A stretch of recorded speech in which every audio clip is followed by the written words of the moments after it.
Thank you, Madam Speaker, and I rise to speak in debate.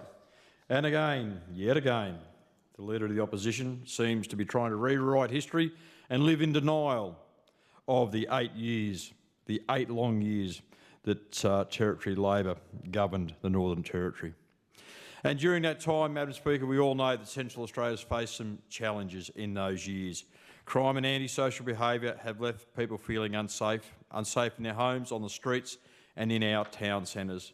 Families lived in fear, businesses were struggling, and too many kids were falling into the justice system far too young. But today, Madam Speaker, I want to talk honestly about a few things, where we've come from and where we're actually going. And let's be upfront. The last Labor government failed to act when our communities needed it most. They ignored warnings from frontline services, including police. They underfunded police and left critical infrastructure to age and decline. They stood by while antisocial behaviour got worse, particularly in my home of Central Australia. They failed to invest in early intervention, rehabilitation and community-based programs when the signs were very clear. They allowed the court system to become backlogged, and they didn't listen to the local voices calling out for help, Madam Speaker. In fact, they ignored them in most instances. And let's not forget, they didn't invest in prison capacity, which meant our police stations became makeshift holding cells. And I just sat there and listened to the Leader of the Opposition saying all these things about corrections. Well, I can tell you, Madam Speaker, and I will clear the record, it was Labor that stopped investing into correctional services. They stopped investing into increasing bed capacity. They stopped when it came time to invest in programs to deal with offending behaviour. They put in a rack 'em and stack 'em model, Madam Speaker, because they did not care about corrections. Because, Madam Speaker, I was there and I witnessed it and I lived it. They didn't deliver strong consequences for repeat youth offenders or support for victims, particularly who were left to pick up the pieces of crime. And, Madam Speaker, when crime spiked in Central Australia, they waited too long, leaving communities to fend for themselves. And we will not forget nor forgive Labor for what they did to our community when Stronger Futures ended and they failed to put anything in place and let our community implode. The pain and suffering of multitudes of Central Australians rests on their shoulders because of Labor's ideology. And, Madam Speaker, we're now having to clean up the mess that they left behind. And we're doing it with urgency, with focus, and a plan that listens to people who live there. But let's talk about what's changing. People in Central Australia and across the bush deserve to feel safe. Whether you're heading to the shops, picking up your grandkids or walking home after work, we all deserve to feel safe. And, Madam Speaker, that's why we've taken action. We have more visible police patrols and joint agency operations are now targeting hotspots and trouble areas. We've introduced the police public safety officers to help reduce antisocial behaviour on buses, in bottle shops and in public housing. And we're building and pretty well completed the new 000 call centre in Alice Springs so emergency responses are quicker and more coordinated for the people in our region. We're also improving public housing accountability.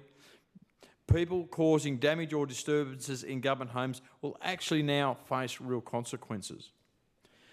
Madam Speaker, too many people are getting stuck in the justice system, going around in circles, and we're working to break that cycle. We've brought in youth boot camps and the Sentence to a Skill program, where young offenders face consequences, but then also learn skills and get support to turn their lives around. In prisons, we're increasing education and rehab programs, even for people on short sentences or remand, something that the previous government certainly failed to do. And we're offering better post-release support through housing, employment help and case management to give people a fair chance of staying out of custody. All Labor did in the last 8 years, as I said, was deliver a rack 'em and stack 'em model with no focus on rehabilitation. And I said, I know this, Madam Speaker, I was there and I've seen it. Most importantly, victims are finally being put first. We've boosted funding for counselling and victim assistance. We've cut red tape for compensation and introduced stronger rights under the Victims' Charter. Madam Speaker, stronger families mean stronger and safer communities. And Minister Carl has expanded the circuit breaker program in Alice Springs, and it is rolling out across the Northern Territory. This program works with at-risk young people and their families to tackle the real issues behind poor or bad behaviour. We've also got school attendance officers working to get kids back into the classroom, thanks to the Minister for Education, because we know kids who go to school are far less likely to end up in contact with the justice system.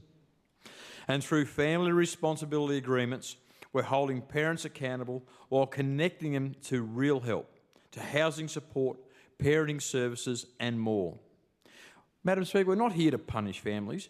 We're here to back them in and help them where they need it and make sure that no child in the Northern Territory is left behind. And we have to call it for what it is, Madam Speaker. Alcohol, family violence and disconnection are major drivers of crime and antisocial behaviour in Central Australia. And we're taking this head on, Madam Speaker. We're continuing to manage alcohol supply and demand, especially in high-risk areas. We're expanding rehab and treatment options, both inside prisons and in the community. And we've developed a full domestic violence prevention plan with new programs focused on early intervention and stronger penalties for perpetrators. We're also working to deliver more housing for women and families escaping violence, and for people leaving custody who need that all too important stability to stay on track and not re-enter the justice system. And Madam Speaker, we're backing community-led programs run by locals for locals to create safer, more connected communities. And we're investing, Madam Speaker, in what actually works rather than just throwing money around. Madam Speaker, we're also fixing the system that lets crime slip through the cracks. We're reducing court delays and freeing up police watch houses by expanding prison capacity. We're building a stronger, more specialised workforce, from justice and health workers to education and DV case managers.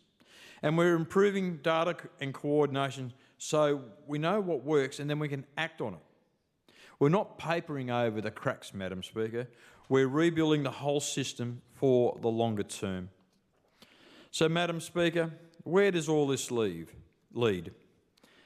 It leads to a Central Australia where families can walk down the street without fear. Kids can grow up in their homes where they feel safe and supported. And people who do the wrong thing will face fair consequences while still having a path to make things right. The last government let things get out of hand, and Madam Speaker, we will not let that happen again. And the proof's in the pudding, Madam Speaker. Look at the crime stats for Central Australia. That 8-month comparison of January to September 24 to 25. House break-ins are down 24%. Commercial break-ins are down 38%. Total property offences are down 14%. Assaults, including DV, are down 19%, and DV-related assaults only are down 17%.